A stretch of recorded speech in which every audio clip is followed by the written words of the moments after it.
జై గురుదత్త, జై కాళి. నేను మీ నరసింహదత్త స్వరూపానందగిరి స్వామి, దత్తశక్తిపీఠం లేదా జ్యోతిష విజ్ఞాన సంస్థ కరీంనగర్.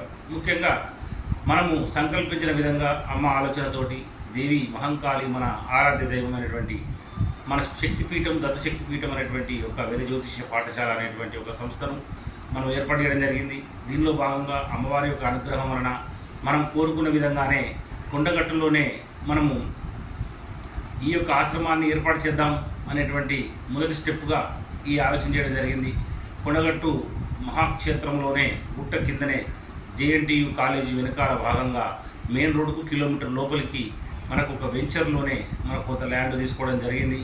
మరి ఆ ల్యాండు మనము భవిష్యత్తులో ఇక్కడ ఒక వేద పాఠశాల, ఒక ఆశ్రమం అనేటువంటి ఒక సంకల్పంతో చేయడం జరిగింది.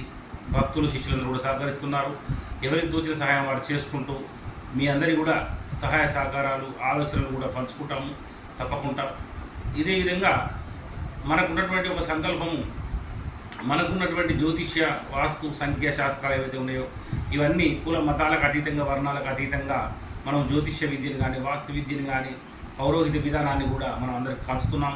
ఇదే సంకల్పంతో చేస్తున్నప్పుడు అందరూ కూడా సహకరిస్తున్నారు. మీరందరూ కూడా ఇక కూడా మా యొక్క జీవితం కూడా మేము సన్యాస ఆశ్రమ దీక్షలో ఉన్నాము కనుక ఈ యొక్క శేష జీవితం అనుకోవచ్చు. ఈ యొక్క జీవితం అంతా కూడా ఇది ఇలాంటి పనులకు, యజ్ఞయాగాలు, క్రతువులకు, ఆధ్యాత్మిక చింతనలోనే ఉంటాము కూడా. మరి మనం అనుకున్నట్టు అమ్మవారి యొక్క కాళీమాత గుడి కట్టాలనే ఒక సంకల్పం ఉంది.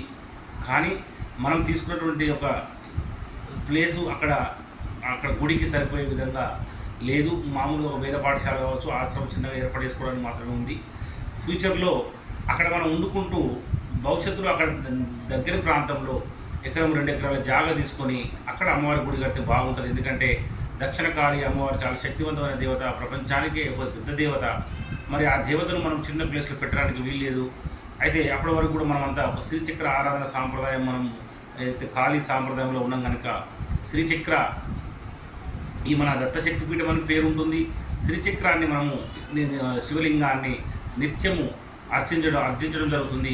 తర్వాత ఈ అగ్నిహోత్రం కూడా 1008 అగ్నిహోత్రాలు అంటే 1008 యజ్ఞాలు చేయాలనే ఒక సంకల్పం జరిగింది. అక్కడ చేయడం వలన ఆ క్షేత్ర మహిమ, ఈ యొక్క యజ్ఞం ఫలంగా అమ్మవారి అనుగ్రహంతో మనకు ఖచ్చితంగా ఇంకా మరింత పెద్దదైనటువంటి ప్లేస్ దొరుకుతుంది. అక్కడ 2 ఎకరాలలో ఒక చాలా మంచి బ్రహ్మాండమైనటువంటి ఒక ఆలయాన్ని, కాళీమాత ఆలయాన్ని కూడా నిర్మించుకుందాం. ఇంకా ఈ యొక్క మొట్టమొదటి మెట్టుగా మనం మొదలుపెట్టినటువంటి దాన్ని కూడా అందరూ కూడా సహకరించాల్సిందే తెలియజేస్తూ, ఎవరైనా దాతలు, భూదాతలు ఏ రకమైనటువంటి దానాలు ఇవ్వాలనుకున్నా కూడా దశదానాలలో ఏ దానం ఇచ్చినా కూడా తీసుకోవడానికి సిద్ధంగా ఉన్నాము. అమ్మవారి యొక్క అనుగ్రహం వలన తప్పకుండా నెరవేరుతుంది. ఒక మంచి సంకల్పం పెట్టుకున్నప్పుడు తప్పకుండా నెరవేరుతుంది. ప్రతి ఒక్కరు కూడా, ప్రతి రూపాయి కూడా విలువైనదే, ప్రతి ఒక్క మనిషి కూడా విలువైన వారే. ఆధ్యాత్మిక బంధువులందరూ కూడా సహకరించవలసి తెలియజేస్తూ, మేము ఇంటిలో ఈ యొక్క కార్యక్రమంలో భాగంగా మొన్న కలకత్తా కాళీ మాత ఆలయము శంషాబాద్లో దగ్గర ఉన్నది, అక్కడ దర్శనం చేసుకోవడం జరిగింది. కట్టమైసమ్మ దర్శనం చేసుకోవడం జరిగింది. తర్వాత ఫలక్నామా కాళీమాత టెంపుల్ కూడా దర్శనం చేసుకోవడం జరిగింది.